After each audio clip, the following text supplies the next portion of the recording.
చేద్దామండి. వాక్యంలో నుంచి 99వ కీర్తన, వాక్యంలో నుంచి 99వ కీర్తన 99. ఫస్ట్ నుంచి అండి. అవునమ్మా, 3వ వచనం చదవండి. భయంకరమైన నీ గొప్ప నామమును వారు స్తుతించెదరు. యెహోవా పరిశుద్ధుడు. ఏమని రాయబడింది? ఒక మాట రాయబడింది 3వ వచనంలో, భయంకరమైన నీ గొప్ప నామమును వారు స్తుతించెదరు, యెహోవా పరిశుద్ధుడు. చిన్న ప్రార్థన చేసుకుందామండి. ప్రేమగల మా తండ్రి పరిశుద్ధుడా, మీకు స్తోత్రాలు చెల్లిస్తున్నాను. ఈ యొక్క ఉదయకాల సమయంలో మరి మీరు అనుగ్రహించినటువంటి ఈ గొప్ప భాగ్యం కొరకై వందనాలు చెల్లిస్తున్నాను. ఎంతో మందికి లేనటువంటి ఈ శ్రేష్టమైన సమయం కొరకు స్తోత్రములు. దేవా, ఏ పాటి వారమని మమ్మల్ని ఎంతగా మీరు ప్రేమించినారు. దేవన తండ్రి, పాపముల చేతను అపరాధించ చచ్చిన వారు తండ్రి, ఉగ్రతకు నా తండ్రి పాత్రలమైనటువంటి మమ్మలను మీ కుమారుడును మా రక్షణకర్త అయినటువంటి యేసుక్రీస్తు వారి యొక్క పావన రక్తంలో మమ్మల్ని కడిగి పవిత్రపరచి మీ పిల్లలుగా చేసుకున్న మీ ప్రేమంతటి కొరకు స్తోత్రములు. అట్టి కృపచేత ఈ దినమందు నైనా నీ వాక్యమును వినడానికి, నిన్ను ధ్యానించడానికి, నిన్ను స్తుతించడానికి, మిమ్మల్ని ఆరాధించడానికి అనుగ్రహించినటువంటి కృపకు స్తోత్రం చెల్లిస్తూ ఈ జూమ్ మీటింగ్ ప్రభు నడిపిస్తున్న వారందరినీ కూడా జ్ఞాపకం చేసుకున్నామని, వాక్యం ద్వారా మీరే మా అందరితో మాట్లాడి బలపరుస్తారని యేసయ్య ఘనమైన నామంలో ప్రార్థించి వేడుకుంటున్నాను తండ్రి, ఆమేన్. ప్రభునందు ప్రియులరా, ఇక్కడ వాక్యంలో ఈ విధంగా రాయబడింది కదా, దేవుని యొక్క గొప్పతనం కొన్ని సంగతులు మనం తెలుసుకోవడానికి ప్రయత్నం చేద్దాం. మనం నమ్ముకున్నటువంటి దేవుడు, లేకపోతే మనం ఆరాధిస్తున్నటువంటి దేవుడు సామాన్యుడు కాదు. ఆయన అందరిలాంటి వాడు కాదు. ఒకసారి నేను ఒక ఇంటికి వెళితే ఆ ఇంటి దగ్గర చాలా ఫోటోలు ఉన్నాయి. అందులో చివరిలో యేసు ప్రభు సిలువేయబడినటువంటి ఫోటో కూడా పెట్టారు. చాలా రకాలు ఉన్నాయి ఫోటోలు. అప్పుడు వాళ్ళని అడిగాను, ఏమ్మా ఏంటి ఇన్ని రకాల ఫోటోలు పెట్టుకున్నారు? ఆ చివరిలో యేసు ప్రభు ఫోటో కూడా పెట్టారంటే ఆయన కూడా అందరిలో ఒకడే కదండి అంటున్నారండి ఆవిడ. ఆ తర్వాత నేను అడిగాను, అమ్మ మరి ఇంతమంది ఉన్నారు కదా, ఇంతమందిలో ఎవరి మీద మీకు విశ్వాసం ఉందంటే, అలాగని కాదండి అయ్యగారు, ఈయన కాకపోతే ఈయన, ఈయన కాకపోతే ఈయన, ఎవరో ఒకళ్ళు మాకు ఆదుకుంటారని, ఆయా సమయాల్లో వాళ్ళు వచ్చి మాకు సహాయం చేస్తారని అని ఆమె చెప్పడం జరిగింది. ఈ రోజున మరి చాలా మంది యొక్క ఉద్దేశం ఏంటంటే యేసు ప్రభు కూడా అలాంటి వాడే. అంతేకాకుండా అన్ని దేవతలు లేకపోతే అనేకమైనటువంటి రూపాలు పెట్టుకుని, పేర్లు పెట్టుకుని ఆరాధిస్తున్నటువంటి దేవుళ్ళు లాంటి వాడే అని చాలా మంది అనుకుంటున్నారు. కానీ వాక్యములో ఏం రాయబడింది అని అంటే 99వ కీర్తనలో కీర్తనాకారుడు చెప్తున్న మాట ఏంటంటే, చక్కని మాట మాట్లాడుతా ఉన్నాడు. ఏమని? యెహోవా పరిశుద్ధుడు. సామాన్యుడు కాదని మనం నమ్ముకున్న దేవుడు. ఆయన పాపము లేనటువంటి పరిశుద్ధుడు, పాపము లేనివాడు. ఆయనలో ఏ పాపము లేదు. అందుకనే మరి హెబ్రీ కందకర్త చెప్తాడు కదండి, హెబ్రీ పత్రిక రాసినటువంటి అపోస్తలుడైన పౌలు గారు మనం ఆరాధిస్తున్న దేవుడు ఎట్లాంటి వాడో ఎంతో స్పష్టంగా చెప్పడం జరిగిందండి. 7వ అధ్యాయము, హెబ్రీ 7వ అధ్యాయము 25వ వచనం. 7:25. ఈయన తన ద్వారా ఈయన తన ద్వారా దేవుని ఎదుకు వచ్చి వారి పక్షమున విజ్ఞాపన చేయుటకు నిరంతరము జీవించుచున్నాడు. 7వ అధ్యాయం 25వ వచనము. పవిత్రుడును 7వ అధ్యాయం అండి, 7వ అధ్యాయం హెబ్రీ పత్రిక 7వ అధ్యాయము. పవిత్రుడును సారీ 20 ఎన్ని చదివారండి? 7:25 అండి. 26 క్షమించండి, 26 అండి. పవిత్రుడును నిర్దోషియు నిష్కళంకుడును పాపులలో చేరక ప్రత్యేకంగా ఉన్నవాడు, ఆకాశ మండలము కంటే మిక్కిలి ఎచ్చైన వాడునైనా ఇట్టి ప్రధాన యాజకుడు మనకు సరిపోయినవాడు. ఇక్కడ పవిత్రుడు మన ప్రభు ఎవరండి? పవిత్రుడు చెప్తున్నాడు. పరిశుద్ధుడు మన దేవుడు ఎవరండి? పరిశుద్ధుడు. ఆయన నామం పరిశుద్ధమైన నామం కనుక ఆ పరిశుద్ధుడు ఎలాంటి వాడంటే పవిత్రుడు, నిర్దోషియు, నిష్కల్మషుడును, పాపుల్లో చేరక ప్రత్యేకంగా ఉన్నవాడు. ఆయన మరి సమాజం మధ్యలోనే జీవించినాడు. ఈ లోకానికి శరీరధారిగా వచ్చాడు, రక్త మాంసాలు గలవాడుగానే, నరుడుగానే ఈ నరుల మధ్యలో ఒకడిగా జీవించాడు. కానీ ఆయనలో ఏం లేదటండి, పాపము లేదు, ఆయనలో అసూయ లేదు, ఆయనలో ద్వేషం లేదు, ఆయనలో ఏ విధమైన కల్మషం లేదు. ఆయన పైకొకలా లోపలొకలాగా ఆలోచించేటువంటి దేవుడు కాదు. ఏవండి? ఆయన ఏ కల్మషం లేనటువంటి దేవుడు అనట. కనుక దేవుని బిడ్డలారా, అలాంటి పరిశుద్ధుడైన దేవుడు మన దేవుడు. మనం ఆరాధిస్తున్న దేవుడు. మనం కొనియాడుతున్న దేవుడు. మనం ఎరగాలి మొట్టమొదటిగా మన ప్రియ ప్రభువు సామాన్యుడు కాదు. ఆయన పరిశుద్ధుడు, పాపము లేనివాడు. ప్రభు అన్నారు, నాలో పాపముందని మీరు ఎవరైనా మరి చూపించగలరా? నేరస్థాపన చేయగలరా? అయితే మరి ఆ సిలువ ఆ అనుభవంలో మన అనేక సందర్భాలు మనం గమనించగలిగితే ఆ యొక్క ఎవరు పిలాతు యొక్క భార్య కూడా ఆమంటది, అయ్యా, తన భర్తతో మాట్లాడుద్ది. ఏమంటదంటే, అయ్యా, ఆ నీతిమంతుని జోలికి వెళ్ళొద్దు. రాత్రి కలలో నేను ఆయన్ని చూశాను అని ఆమె చెప్తుంది. చూడండి, అంతమంది ఆయన్ని ప్రశ్నించారు, రకరకాలు చేశారు, కానీ వారు ప్రభువు నీతిమంతుడిని ఎరగలేకపోయినారు. కానీ పిలాతు యొక్క భార్య ఎప్పుడు ప్రభువును గూర్చి ప్రభు యొక్క మాట ఆమె వినలేదు. లేకపోతే ప్రభువును గూర్చి సంగతులన్నీ ఆమెకు పూర్తిగా తెలియదు.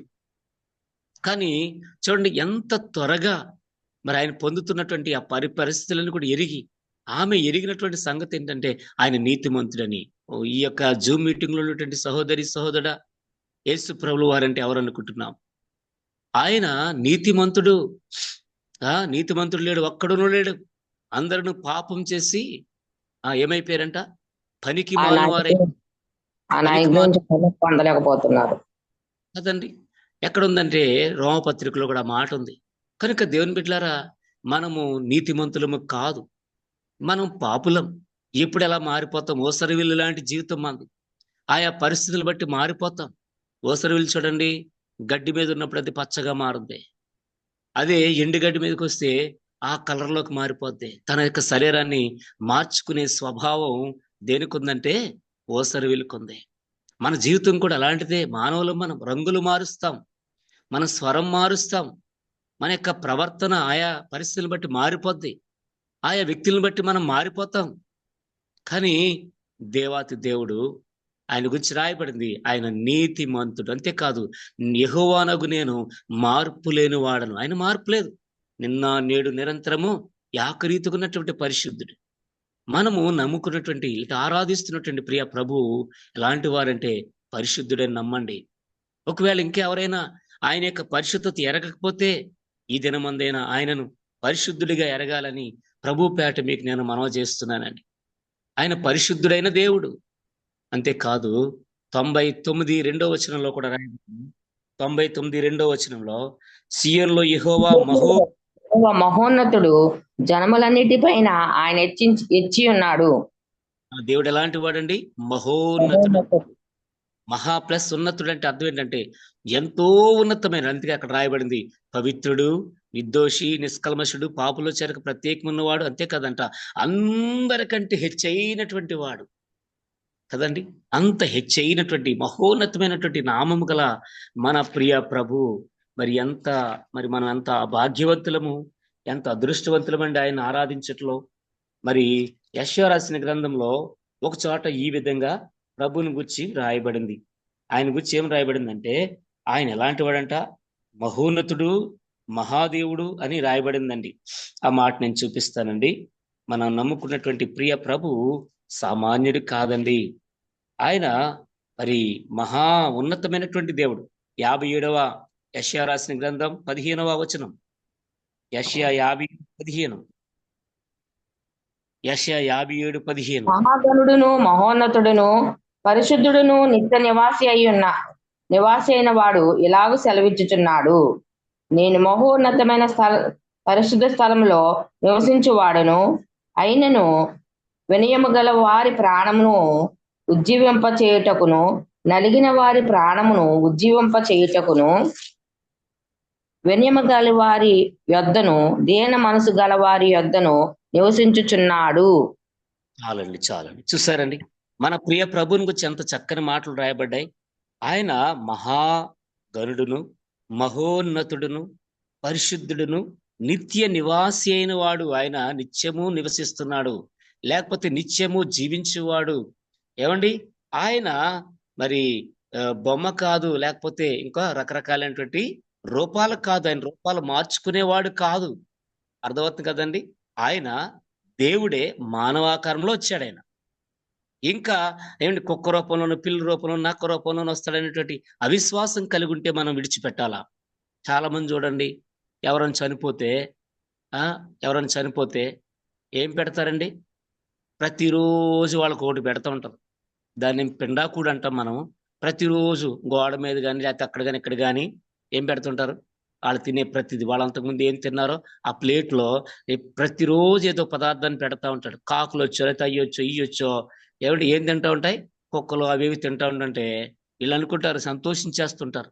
అయ్యో మా అత్తయ్య గారు వచ్చారు, తిన్నారు అనుకుంటారు. లేకపోతే మా మామయ్య గారు వచ్చారు, లేకపోతే మా యొక్క బంధువు ఎలాగొచ్చాడే, మా తమ్ముడు ఎలాగొచ్చి, చనిపోయిన వ్యక్తి. చనిపోయిన వారికి భూమి మీద సంబంధం లేదురా బాబు. చనిపోయిన వాడికి భూమి మీద ఎటువంటి ఏమి లేదంట. ఇంక ఎవరితోనూ కూడా పరిచయాలు ఉండవు. వాళ్ళు ఇక్కడ భూమి మీద జరిగి ఏ కార్యక్రమాన్ని ఎరగరని ప్రసంగి గ్రంథకర్త చెప్తా ఉన్నాడు. అయితే వీళ్ళకి అవిశ్వాసం ఏంటంటే, వీళ్ళకి ఉన్నటువంటి విశ్వాసం లేకపోతే నమ్మకం ఏంటంటే, దేవుని బిడ్డలారా, వాళ్ళు కాకులాగానో, గద్దలాగానో, కుక్కలాగానో, లేకపోతే ఇంకొక నక్కలాగానో వస్తారనేటువంటి తలంపు లేదండి. భూమి మీద ఉండగానే మన యొక్క కార్యకలాపాలు, భూమి మీద ఉండగానే మన అందసందాలు, చనిపోయిన తర్వాత మనిషి ఏమండి ఏమవుతాడు? ఆత్మ వెళ్ళిపోద్ది. శరీరము మన్ను కనుక మన్నుకు మన్నును అప్పగిస్తాం. మానవుడు కూడా రూపాలు మారడానికి అవకాశాలు లేవు. మానవుడు మానవుడే. 7 జన్మలు ఉన్నాయి. 7 జన్మల్లో ఏదో విధంగా వస్తాడని ఆ తలంపు దయచేసి మానుకోవాలి. ఒకవేళ ఇలాంటి ఈ ఈ జూమ్ మీట్ లో ఉన్నటువంటి వారు ఎవరైనా ఇంకా అలాంటి అవిశ్వాసం కలిగి ఉండి, అలాంటి అవిశ్వాసం గలటువంటి ప్రజలతో ఉంటున్నారేమో, దయతో మీరు ఆ ప్రజల మధ్య నుంచి ప్రత్యేకించబడండి. అలాంటి అవిశ్వాసం కలిగి ఉంటే దయచేసి దాన్ని విడిచిపెట్టండి. మరలా ఏమండి, ఒక రోజున మనం చూస్తాం, ఒకవేళ ప్రభువుని నమ్ముకున్నారు, ప్రభునందు విశ్వాసం ఇచ్చారనుకోండి, జీవ పునరుద్ధానంలో వారిని చూస్తాం. లేదు, ప్రభుని నమ్మలేదా, ప్రభునందు విశ్వాసం ఉంచలేదా, పేరుకు మాత్రం ఏదో భక్తిగా బ్రతికారు ఇక్కడ, లేదా పేరుకు మాత్రం ఏదో అన్నట్టుకున్నారా, వాళ్ళు ఉండే స్థలం ఏదంటే నిత్య నరకం. No doubt. నా ప్రియమైన వాళ్ళ, భూమి మీద ఆరోగ్యం ఉండగానే, బలం ఉండగానే, శక్తి ఉండగానే యేసునందు విశ్వాసం వచ్చి నీటి బాప్తిసం ద్వారా రక్షించబడిన వారై, ఆత్మయ పరిశుద్ధ ఆత్మలో అభిషేకించబడిన వారై, సంఘ మరి కార్యక్రమాల్లో పాల్పొందుతూ సంఘాన్ని హత్తుకుంటూ ఏమండి, ఎందుకంటే అపోస్తుల యొక్క బోధ, సహవాసము, రొట్టె విరుచుట, ప్రార్థించడానికి అనుభవం లేకపోతే ఏ వ్యక్తి కూడా పరలోకము వెళ్ళడు.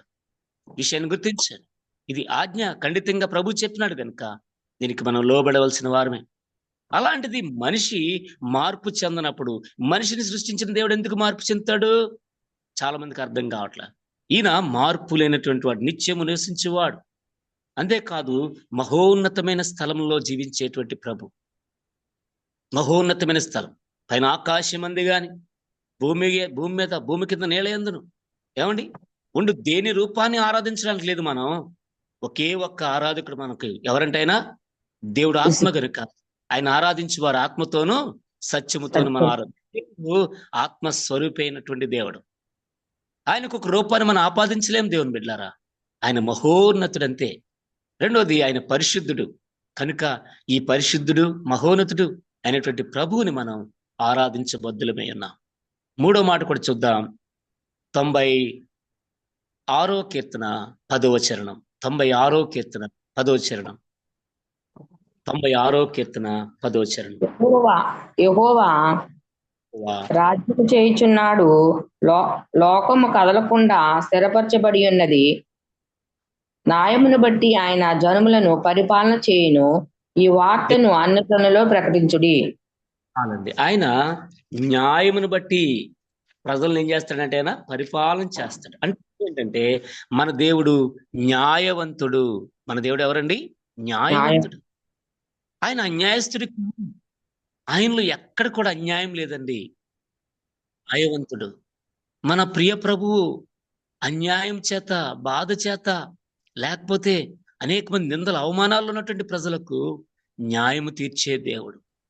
ఇట్టి న్యాయాధిపతి మనకు సరిపోయిన వాడు అంటాడు ఒక చోట. అంతేకాదు లోక రాసిన సువార్త 18వ అధ్యాయంలో ఒక పేద విధవరాలు అన్యాయస్తుడిని న్యాయాధిపతి దగ్గరికి వెళ్ళినప్పుడు, అన్యాయస్తుడైన న్యాయాధిపతి లాయరే కానీ అన్యాయస్తుడైన అలాంటి వ్యక్తి దగ్గరికి వెళ్ళి ప్రతిరోజు వెళ్ళి న్యాయం చేయవయ్య అంటే అతడు ఎప్పుడు కూడా ఆమెకి ఆ మాట ఒప్పుకోడు. కానీ సారిసారిగా వెళ్ళి గోజాడుతూ ఉంటే ఆ వ్యక్తే మార్పు చెంది అన్యాయస్తుడే ఆమెకి న్యాయం చేసి పంపించాలని తలంపు కలిగి ఉంటాడు, చేసి పంపిస్తాడని తలంపు అక్కడ రాయబడింది. అయితే క్రింద రాయబడింది, అయితే ఆ తన్ను గూర్చి దివారాత్రులు మొరపెట్టుకునే వారికి ఆయన త్వరగా న్యాయం తీర్చిన రాయబడి. మన ప్రియ ప్రభు త్వరగా న్యాయం తీర్చే దేవుడు, న్యాయాధిపతి అయినటువంటి ప్రభు. మనం న్యాయాధిపతిని ఆశ్రయించి ఉన్నాం కదండి. ఒకవేళ ఈ జూమ్ మీటింగ్ లో ఉన్నటువంటి సహోదరులు ఎవరైనా అన్యాయం చేత బాధించబడుతున్నారమ్మా? ఎవరన్నా మిమ్మలను భయంకరంగా చిత్రవదలు పెడుతున్నారా? మీ యొక్క న్యాయాన్ని తప్పించడానికి ప్రయత్నం చేస్తున్నారా? ఎప్పుడు మీ మీద అబద్ధపు మాటలేనా? మీ దగ్గర ఉన్నటువంటి వాటిని లేకపోతే అన్యాయంగా లాక్కుంటున్నారా? మీరేం భయపడిన అవసరం లేదు. న్యాయాధిపతి అయిన దేవుడు వాకిటి నిలిచి ఉన్నాడు. ఆయన తప్పక మనకి ఏం చేస్తాడంటే ఆయన న్యాయం తీర్చేటువంటి దేవుడు. మన ప్రభు న్యాయాధిపతి. న్యాయము చేతనే సమస్త ప్రజలను, జనములను ఆయన పరిపాలన చేస్తున్నాడు. ఒక రోజు రాబోతుంది ఆయన యొక్క నీతి పాలనలో మనందరం పాలు పొందుతాం. కాబట్టి దేవుని బిడ్డలారా, అప్పుడు ఆయన న్యాయాధిపతి. ఇప్పుడు న్యాయాధిపతే, ఎప్పుడు న్యాయాధిపతే. ఆయన న్యాయం బట్టే తీర్పు తీర్చేటువంటి దేవుడని గుర్తించండి. మనం నమ్ముకున్న దేవుడు న్యాయాధిపతి అయినటువంటి దేవుడు కదండి. చోట ఇక్కడ రాయబడింది, న్యాయాధిపతి అయిన దేవుడు నేను తీర్పు తీర్చేటి వేళలో ఏ గుంపులో నీవుందువో, ఏ గుంపులో నీవుందువో కదా. మన ప్రభు న్యాయాధిపతి అయిన దేవుడు. ఆయన చేతిలో త్రాసు ఉంది, అది న్యాయమైన త్రాసు, అన్యాయస్తుడి కాదు. మనం చాలా చోట్ల మరి షాపులకు వెళ్ళినప్పుడు వాళ్ళ దగ్గర ఉండేటువంటి ఆ యొక్క ఏంటవి ఇప్పుడైతే అన్ని కూడా డిజిటల్ మరి ఇవి వచ్చినాయండి, వెయింగ్ మెషిన్స్ వచ్చినాయి. వాటిలో ఎంత మోసం ఉంటుందో కనీసం లేదంటే ఏమండి కొన్ని గ్రాములైన వాళ్ళు మోసం చేస్తారని. ఒకప్పుడు చిన్నప్పుడు మరి షాప్కి వెళ్తే ఆ షావుకారు ఎక్కడో చోట ఒక చోట కింద దిగిపోద్ది, ఒక చోట మాత్రం పైకే ఉంటుంది. ఏంటి తగ్గ. అలాంటి త్రాస్ కాదు ప్రభు చేతులు ఉన్నది, న్యాయమైన త్రాస్. ఆయన న్యాయాధిపతి. ఆయనలో అన్యాయం కొంచెం కూడా లేదండి. మనం నమ్మేటువంటి దేవుడు, మనం ఆరాధిస్తున్న దేవుడు న్యాయాధిపతి. లోకానికి చెప్పండి, మనం నమ్ముకున్న దేవుడు పరిశుద్ధుడని చెప్పండి. నా ప్రభు సామాన్యుడు కాదు, మీరు అనుకున్న రూపాలు కాదు నా ప్రభు మహోన్నతుడని చెప్పండి. ఏమండి?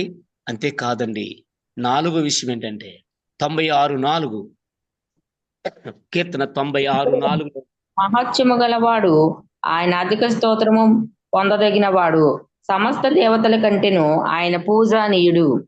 ఆయన పూజనీయుడు. అర్థమవుతుందండి? పూజార్హుడు. దేవుని బిడ్డలారా, పూజార్హుడు లేకపోతే పూజనీయుడు అంటారు. ఇది ఎవరు పడితే వాళ్ళకి పెట్టడానికి లేదండి ఈ పేరు.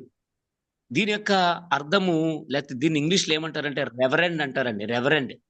ఈ రోజున చాలా మంది పాస్టర్ గారు వాళ్ళ పేరుకు ముందు రెవరెండ్ అని పెట్టుకుని వాళ్ళ పేరు చెప్తున్నారు. మనం పూజార్హులం కాదయ్యా సేవకులరా, మనం పూజనీయులం కాదు. పూజార్హుడు ఒక్కడే, పూజనీయుడు ఒక్కడే, గణపరచదగిన వాడు ఒక్కడే, హెచ్చైన వాడు ఒక్కడే. ఆయనే మనం ఆరాధిస్తున్న దేవుడు. ఈ సత్యం మనం ఎరిగితే ఆ పేరు పెట్టుకోవడానికి, ఏ పేరు రెవరెండ్ అని పేరు పెట్టుకోవడానికి ఇష్టపడం. ఎందుకంటే మనం పూజార్హులం కాదు. కొంతమంది పాస్టర్ గారులు ఉంటారండి, ఎదర పిల్లలు తన యొక్క లేకపోతే సంఘము పూలు జల్లుకుంటూ ఏమండి ఆయన్ని తీసుకెళ్లాలా తాళ మేళాలతో. ఇది కోరుకుంటారండి చాలా మంది. ఈ ఘనతను కోరుకుంటారండి. భూమి మీద నువ్వు గణపరచబడుతుంటే పరలోకంలో నువ్వు గణపరచబడవు. ఏమండి? చాలా మంది సేవకులు ఈ రోజున రెవరెండ్ అంట. ఎందుకండి ఇవి రెవరెండ్లు? మనం ఎవరు? మనం సామాన్యమైన వాళ్ళం. మన పాపం మనకు అర్థమైతే మన లోకప్రీతి మనకు అర్థమైతే, మన యొక్క ఒంటరితనంలో మనం ఉన్నటువంటి పరిస్థితి, విశ్వాసైన సేవకులమైన ఎవరమైనా మన నీచ స్థితి మనకు అర్థమైతే ఆ పేరు పెట్టడానికి ఇష్టపడం కదా. ఒక్కడే ఉన్నాడు, పాపం లేని పరిశుద్ధుడు. ఆయనే రెవరెండ్, ఆయనే పూజార్హుడు, ఆయనే పూజనీయుడు, ఆయనే పూజింపదగిన వాడు. అందరికంటే ఉన్నతమైన వాడు ఎవరంటే యేసుక్రీస్తు ప్రభు. ఎంతో మంది సేవకులు చెప్పారు, ఏం బ్రదర్ విజయ్ కుమార్ ఏంటి బ్రదర్, నా పేరు బ్రదర్ విజయ్ కుమార్ అనే పెట్టుకుంటారు. అదేంటి బ్రదర్ అలా పెట్టారు, కనీసము రెవరెండ్ లేదు, ఏమీ లేదు మీకు. ఆ మాట పెట్టుకోవడానికి ఎంత గట్స్ ఉండాలండి. తెలిసిన వాళ్ళు ఎవరు దానికి తెగించలేము, ఆ తెంపు మనం చేయలేము. కాబట్టి మన దేవుడు ఎవరయ్యా అంటే పూజనీయుడు, పూజార్హుడు. ఒకవేళ ఎవరైనా ఈ జూమ్ మీటింగ్ లో సేవకులైన వారు ఉంటే కనుక ఇప్పుడైనా తెలుసుకోండి, ఆ మాట మనకు తగదు అయ్యా. ఒకరోజు ప్రభు మన పరిచయని గణపరిచి, మనం చేసినటువంటి న్యాయమైనటువంటి ఈ పరిచయని గణపరిచి పరలోకంలో మనకి ఇవ్వబోతున్నాడు. అది పరలోకంలో ఇస్తాడు. ఒకవేళ రివార్డ్ అవార్డు ఉంటే ఏదైనా ఉంటే ప్రభు పరలోకంలో ఇస్తాడు మనకి. భూమి మీద కోరుకోవద్దు, పరలోకంలో కోరుకుందాం, పరలోకంలో ఉందాం. ప్రభు మనలో పరలోకంలో హెచ్చింపజేయబోతున్నాడు, చేయబోతున్నాడు, ఘనత ఇవ్వబోతున్నాడు. కాబట్టి దేవుని బిడ్డలారా, ఇక్కడ ఏం రాయబడిందంటే మన ప్రభువు పూజనీయుడు, పూజార్హుడు. ఇట్టి దేవుణ్ణి మనం బద్దులమే ఉన్నాం. ఆరాధించాలి, ఆయన గణపరచాలి, ఆయన గురించి మనం ప్రకటించాలి. అంతేగాని ఎవరో చేతగానోళ్ళు లోకంలో అనేక మంది ప్రశ్నిస్తూ ఉంటుంటే వాళ్ళకి సమాధానం చెప్పలేక మౌనమున్న సందర్భాలు చాలా ఉన్నాయి. కొన్నిసార్లు మన ప్రభు అంటే ఏంటో మనకు అర్థం కాకుండానే మౌనం అయిపోతుంటాం. ఏమోనండి, వాళ్ళు చెప్పారు కాబట్టి మేము చేస్తున్నాండి, బైబిల్ అలా రాయబడిందని అందుకనే చేస్తాం. అది కాదు, మనం నమ్మాలి. నా ప్రభు ఇది, నా ప్రభు ఇలాంటి వాడు. ఎవరైనా మన తండ్రిని గాని మన తల్లిని గాని ఎవరైనా ఏదైనా మాట అంటే ఎంత కోపం వస్తుంది మనకి, ఎంత పౌరుషం వస్తుంది. చేతకాని వాళ్ళు ఏదైనా మాట అంటే మనం ఎంత కోపడతాం కదా, ఎంత పౌరుషం వస్తుంది కదా. కాబట్టి దేని బిడ్డలారా, మన ప్రియ ప్రభువుని రకరకాల వాటితో పోలిస్తే ఎలా ఒప్పుకుంటున్నావయ్యా? ఆయన పరిశుద్ధుడు, మహోన్నతుడు. అంతేకాదంట ఆయన న్యాయవంతుడు, ఆయన పూజనీయుడు. చెప్పాలని చాలా సంగతులు ఉన్నాయి, కానీ ఈ 4 అంశాల ద్వారా నేను ప్రభు యొక్క గొప్పతనాన్ని గురించి మరి మాట్లాడడానికి ప్రభు నన్ను ప్రేరేపిస్తూ వచ్చినాడు. ఇట్టి ప్రభుని మనం ఆరాధిస్తున్నాం, ఆషామాషి కాదు. కనుక దేవుని బిడ్డలారా, భయముతోను, భక్తితోను, సంతోషంతోను గడగడా వణుకుచు ప్రభుని మనం నిత్యము ఏం చేయాలంట? సేవించాలి, ఆరాధించాలి, గణపరచాలి. ఎంత మంచి దేవుడిని మనం కలిగి ఉన్నాం. లోకంలో అనేక మందికి ఇటు దేవుడు లేడు. ఇటు ప్రభుని ఎరగని వారు ఉన్నారు. కనుక వారికి నిజమైన ఆదరణ, నెమ్మది లేని వారు ఉన్నారు. మన ప్రియ ప్రభు ఎంత గొప్పవాడు. ఇటు దేవుని కలిగి ఉన్న మనము భాగ్యవంతులము. ఏమండి? అందుకనే యాకోబు, ఇజ్రాయేలు, నీ భాగ్యం ఎంత గొప్పది. యేసుపాదం గారిని సేవకులు ఒక ఆయన ఉండేవారు, ఎప్పుడు ఈ మాట చెప్పాడు. ఏమని చెప్పాడంటే, ఇజ్రాయేలు నీ భాగ్యం ఎంత గొప్పది. నిజమే కదా, మనం భాగ్యవంతులం అండి. భాగ్యవంతులు అంటే మనం అనుకుంటున్న భూమి మీద మేడలు, మిద్దెలు చూసారా? ఈ రోజున మరి ఎక్కడ హైదరాబాదులో పెద్ద పెద్దవి ఎప్పుడో కట్టేశారండి, పెద్ద పెద్ద అపార్ట్మెంట్స్, ఎన్నో మరి స్టేర్లు ఉన్నవి. రోజున పేక మేడల్లా కూల్చేస్తున్నారు. భాగ్యవంతులే ఏమైపోయారు ఇప్పుడు? ఎక్కడ పడిపోతున్నారు చూసారా? మొన్న విజయవాడలో వరదలకి భాగ్యవంతులే ఆహారం లేక మరి కొట్టుమిట్లాడిపోయారు కదా, గిలగిల్లాడిపోయారు కదా. ఈ భాగ్యం కాదండి, ఈ భూమి మీద ఉన్నటువంటి భాగ్యం కాదు. వాళ్ళ యొక్క ఫోన్ పేలు నిండా డబ్బే, కానీ వాళ్ళకి సరుకు తీసుకొచ్చి ఇచ్చే నాదుడే లేడు కదా. అలా అలమటించి ఎంతో మంది చనిపోయారు, చావు కేకలేశారు. భాగ్యవంతులు అంటే భూమి మీద ఇవన్నీ కలిగి ఉన్నారు కాదండి. చూసారు, మనకు బైబిల్లో ఒకటి రాయబడింది, 2 వ్యక్తులు చనిపోయినారు. అందులో ఒక వ్యక్తి లాజరు, ఒక వ్యక్తి ధనవంతుడు. పోతే ఏమండి, కొలలుగా మరి ఎంత మంది వెళ్ళారో, ఎంతమంది తన పాడి వెనకాల వెళ్ళారో. మరి జేజేలు చెప్పుంటారు, ఎన్నో పూలు జల్లుకుంటూ వెళ్ళి ఉంటారు, లేకపోతే ఎన్నెన్నో కార్యక్రమాలు చేసుకుంటూ పిల్లన గ్రోవులు, లేకపోతే ఎన్నెన్నో వాయించుకుంటూ వెళ్ళి ఉండొచ్చు. కానీ అతడు పాతాళంలో యాతన పడుతున్నాడని రాయబడింది. కానీ పేదవాడు, లోకంలో ఏమాత్రం కూడా పేరు లేనివాడు, ఎవరి చేత గుర్తింపు లేనటువంటి వ్యక్తి లాజరు చనిపోయినప్పుడు దేవదూతల చేత కొనుక్కోబడ్డాడు. ఏమండి, ఒకవేళ భూమి మీద ఆ పాడి వెనకాల, ఎందుకంటే అతను దిక్కుమాలిన వాడు, ఎన్నిక లేని వాడు, అంతేకాదు వ్యాధిగ్రస్తుడు, ఎవరు కూడా అతని భూమి మీద సజీవుడిగా ఉన్నప్పుడు పరామర్శించలేదు. అతనికి ఎవరు కూడా ముద్ద కూడా పెట్టలేదు. కానీ ఆ పాడి వెనకాల ఎవ్వరు వెళ్ళుండకపోవచ్చు.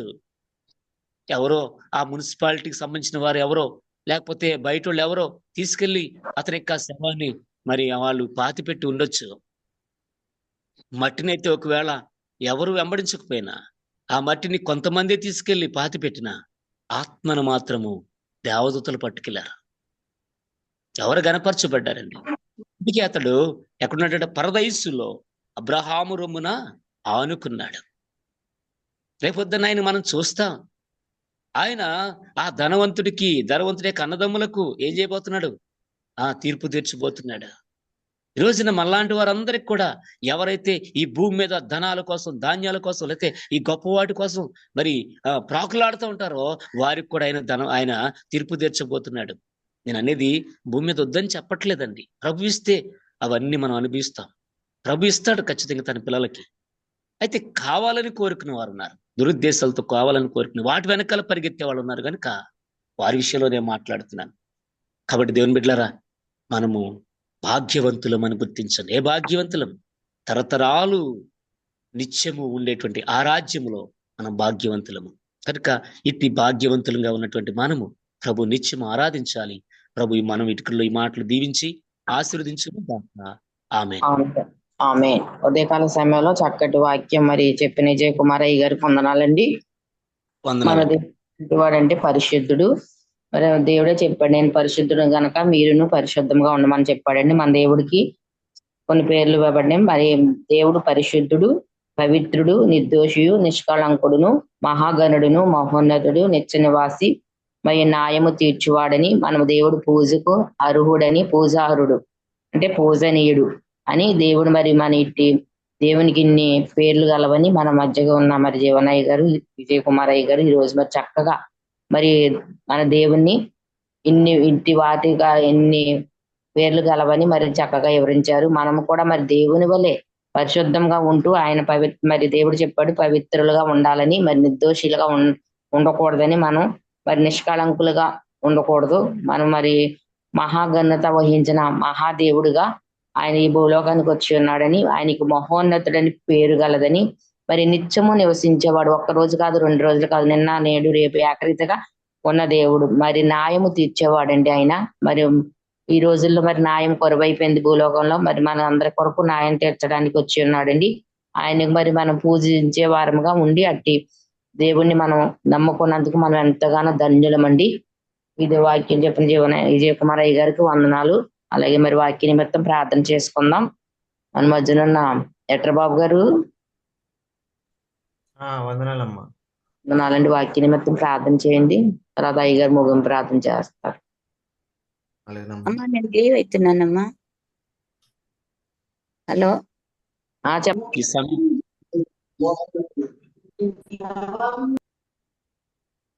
జీవం గల మా తండ్రి, స్తోత్రాలు చెప్తుంది నైనా తండ్రి ప్రభా. మరి ఇంతవరకు నా తండ్రి ఈ యొక్క జూమ్ మీటింగ్ ద్వారా మరి కొన్ని సంగతులు నేర్పించినందుకు స్తోత్రములు. మా ప్రియులు మరి విక్టర్ బాబు గారు నా తండ్రి మీ యొక్క ఆత్మచేత ప్రేరేపించబడేవారే తండ్రి ఇటు కార్యాన్ని చేయడానికి మీరు చూపిన ప్రేమకు స్తోత్రములు. నాయన ప్రారంభించింది మొదలుకొని ఇంతవరకు ఎటువంటి ఇబ్బంది లేకుండా మీరు జరిగిస్తున్నటువంటి ఈ కార్యమంతటిని బట్టి స్తోత్రాలు చెల్లిస్తున్నాను. నమ్మదగిన దేవాన తండ్రి, నువ్వెంతైనా ఘనమైన దేవుడు, ఉన్నతమైన దేవుడు తండ్రి. ఈ పరిచర్య నీకు ఇష్టమైంది కనుక ఆగకుండా నన్ను అతను నిరాటంకంగా నడిపిస్తున్నావు. వందనాలు.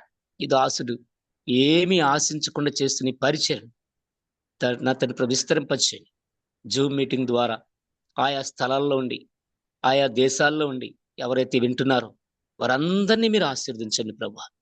అతని వాక్యాల ద్వారా తండ్రి ప్రభు అనేక మంది దీవించబడినట్లు కృపనిమ్మని ప్రార్థిస్తున్నాను. ఆదరణ లేని వారికి ఆదరణ దయచేయండి, నెమ్మది లేని వారికి నెమ్మది దయచేయండి. ఆయా సమస్యల్లో బాధపడుతున్నప్పుడు ప్రభు వారికి గొప్ప సమాధానం అనుగ్రహించమని ప్రార్థిస్తున్నాను. ప్రియమైన తండ్రి, నేను పలానా జూమ్ మీటింగ్ సార్వత్రిక సంఘ జూమ్ మీటింగ్ ద్వారా నేను ఆదరించబడుతున్నానని సాక్ష్యం ఇచ్చినట్లు, నేను ఓదార్పు పొందానని, లేక నా అవసరాలు తీర్చబడ్డాయని వారు చెప్పగలిగినట్లు నీ కృప నిమ్మని ప్రార్థిస్తున్నాను. అలాగే అతని ప్రభా కోరిమావులు ఉన్నటువంటి ప్రభు నీ దాసురాలు సంజయ్ గారి కొరకు ప్రార్థిస్తున్నాం. వారు కూడా ఎంతో బాధ్యత వహించి ప్రభా మరి నాయన ఈ యొక్క పరిచర్యలో మరి వారు ఎంతగానో తన ప్రభా కష్టపడుతుండగా ప్రయాసపడుతుండగా వారికి కూడా మీ కృప దయచేయమని ప్రార్థిస్తున్నాను. ప్రియమైన తండ్రి జ్ఞాపకం చేసుకునండి. అలాగే అతని ప్రభా సహోదరి అతని సాత్విక కొరకు ప్రార్థిస్తున్నాను. వారిని కూడా జ్ఞాపకం చేసుకునండి. వారికి అక్కర్లని ప్రార్థిస్తున్నాను. ప్రియ ప్రభా తండ్రి నాయన ఏ సమస్య ఉందో నువ్వు సమస్తము చూస్తున్న దేవుడు, సహాయం చేయండి ప్రభా. అలాగే అతని ప్రభా రాజ్ కుమార్ గారి కొరకు ప్రార్థిస్తున్నాం. వారిని కూడా మీరు కరుణించండి, వారికి నక్కలని తీర్చండి ప్రభు. నాయన హైమావతి గారి కొరకు ప్రార్థిస్తున్నాం తండ్రి. నాయన మరి వారి విషయంలో నువ్వు ఎంతే నమ్మదగిన దేవుడు, కారు విషయంలో అద్భుతం చేయమని ప్రార్థిస్తున్నాను. ఒక మంచి నమ్మకమైనటువంటి డ్రైవర్ వారికి దొరకడానికి సహాయం చేయమని ప్రార్థిస్తున్నాను. అలాగే అతని జేపీ బ్రదర్ గారు కూడా నైనా ఈ పరిచయంలో వాడబడినట్లుగా వారికి మీరు అనుగ్రహించినటువంటి తలాంతులు వారు ఉపయోగించినట్లుగా మరి సంపూర్ణ ఆరోగ్యము, బలము, శక్తిని, ధైర్యాన్ని, మనోనిబ్రాన్ని అనుగ్రహించమని ప్రార్థిస్తున్నాను. సహోదరు రూబేన్ గారి కొరకు మరి వారిని బట్టి కూడా ప్రార్థిస్తున్నాం. రూబేన్ గారిని కూడా జ్ఞాపకం చేసుకునండి. దేవా వారికి నక్కలని తీర్చండి. అలాగే అతని ప్రభా సిస్టర్ మరియా గారి కొరకు ప్రార్థిస్తున్నాం. తండ్రి కరుణ చూపించమని ప్రార్థిస్తున్నాను తండ్రి. ఆయన అదేవిధంగా అతని ప్రభా వరలక్ష్మి గారిని బట్టి ప్రార్థిస్తున్నాం. వారికి నక్కలని తీర్చండి. దేవాన తండ్రి ప్రభా నాయన మరి ఏ సమస్య ఉందో ఆ సమస్య నుంచి వారిని విడిపించి మీరు బలపరచమని ప్రార్థిస్తున్నాం. కళావతి గారి కొరకు, దేవానత నాగమణి గారి కొరకు, నిర్మలా గారి కొరకు, సువన్ రాజు గారి కొరకు, మరి సహోదరి నైనా మరి ఆమె లీవ్ అయ్యారు, అతని ప్రభు బయటకు వెళ్ళారు.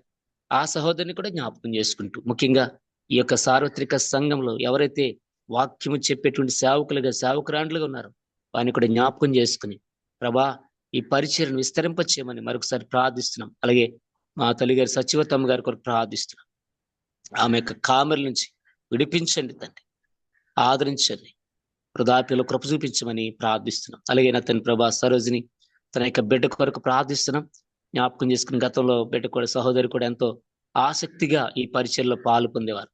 తండ్రి నైనా మరలా ఆమె తిరిగి మరి పాలు పొందినట్లు కృపనివ్వండి. సారిసారిగా వస్తున్న ప్రతి సమస్య నుంచి విడిపించమని ప్రార్థిస్తూ మీకే ఘనత, మహిమ, ప్రభలు ఆరోపించుకున్నామని ఆ యొక్క దాసుని నన్ను కూడా జ్ఞాపకం చేసుకుని మీ కృపలో బలపరుస్తూ రమ్మని ఈ దిన ప్రయాణాల్లోను పరిచర్యల్లోను అన్ని పనులలో మీరు సహాయం చేసి మీరే మమ్మల్ని బలపరుస్తారని వేడుకుంటూ మీకే ఘనత, మహిమ, ప్రభలు ఆరోపించుకున్నామని మా రక్షకుడైన యేసయ్య నామములో ప్రార్థించి స్తుతించి వేడుకుంటున్నాను తండ్రి. ఆమేన్. ఆమేన్. ఆశీర్వాదం ఇవ్వండి. మన తండ్రి అయిన దేవుని యొక్క ప్రేమ, ఆయన కుమారుడైన యేసుక్రీస్తు ప్రభుల వారి యొక్క కృప, పరిశుద్ధాత్మ దేవుని యొక్క అన్యోన్య సహవాసము, సమాధానము మనకును సర్వలోకన పరిశుద్ధులందరికీ దాకాలం తోడై నడిపించును గాక. ఆమేన్. ఆమేన్. ఆమేన్. అందరికీ వందనాలండి. వందనాలు.